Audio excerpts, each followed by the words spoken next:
Moscow. Kim Jong Un arrived in Russia on Wednesday ahead of the North Korean leader's first talks with Russian President Vladimir Putin, a meeting designed by both sides to send Washington the message that there are other players when it comes to dealing with North Korea's nuclear program.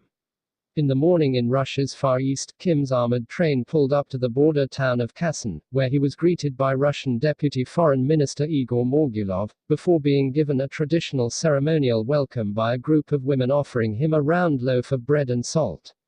"I've heard so many good things about your country and have long dreamed of visiting," said Kim, according to the press office of the Primorsky region.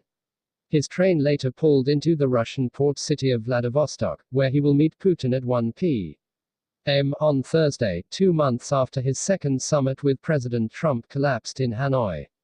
The Kremlin has said no major agreements will be signed nor joint statements issued during Kim's meeting with Putin, which is expected to take place behind closed doors. This has not stopped pomp and ceremony from surrounding Kim's inaugural visit to Russia.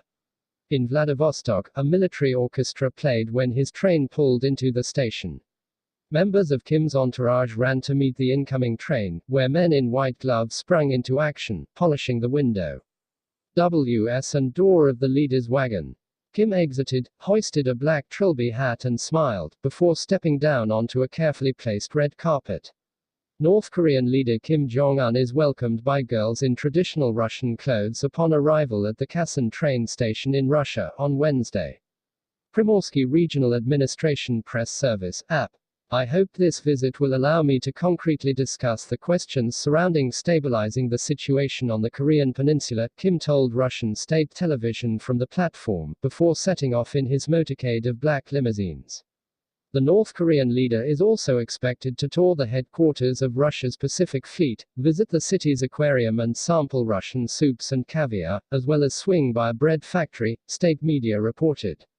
Kim is eager to save face after the breakdown in talks with Trump on North Korea's nuclear weapons program. For Putin, the summit will offer him another chance to intervene in high-stakes nuclear talks and flex Russia's muscles on the global stage, where Moscow is increasing its diplomatic clout. After the failed talks with Trump in February, North Korea took aim at the United States, demanding that Secretary of State Mike Pompeo be replaced in any negotiations with Pyongyang with someone more mature. Quote, "On Wednesday, there were reports that Kim's top envoy Kimjong, who had been instrumental in talks with the United States and in handling ties with Seoul, had been removed from his post," Reuters reported, citing South Korean media. No reason was given for his dismissal. In the wake of the failed U.S. talks, Kim reached out to Moscow, sending tremors of worry through Washington. Russia has not ruled out changing its previous position and asking that economic sanctions on North Korea be lifted. These top-level contacts give added impetus to the development of bilateral relations in various spheres, including military cooperation, Russian Defense Minister Sergei Shoigu told a Moscow Security Conference on Wednesday. "I hope Putin makes clear that Russia is ready to support a deal, but first you need a deal," said Alexander Vishbo, a distinguished fellow at the Atlantic Council's Scowcroft Center on Strategy and Security in Washington.